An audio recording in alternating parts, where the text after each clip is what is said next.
Hey guys, welcome to my channel. তো আজকে সকাল সকাল উঠে পড়েছি। দেখো আজকে কুদলি ভাজবো। তোমরা এটাকে চেনো কিনা জানি না। শসার মতো দেখতে হয়, লম্বা লম্বা।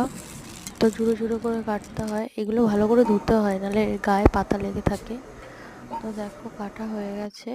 এবার তেলে শুকনো লঙ্কা, পেঁয়াজ ফোড়ন দিয়ে এটা দিয়ে দেবো। দেখো তাতা লেখালেখি করছে, এদিকে ভাতও হয়ে এসছে। দেখো কিরকম বদমাশি করছে, আমাকে ভেঙাচ্ছে। তো আজকে ওয়েদারটা কীরকম একটা।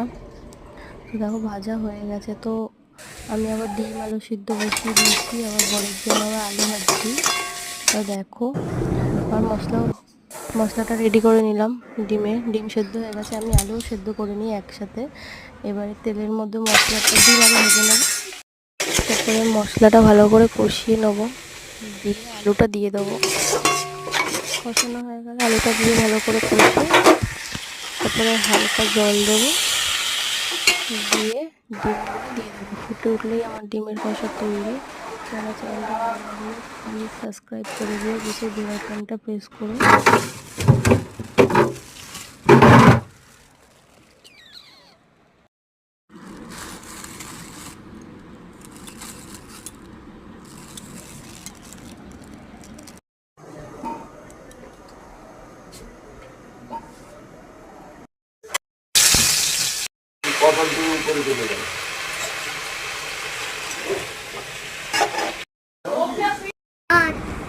দেখি এদিকে তাকা।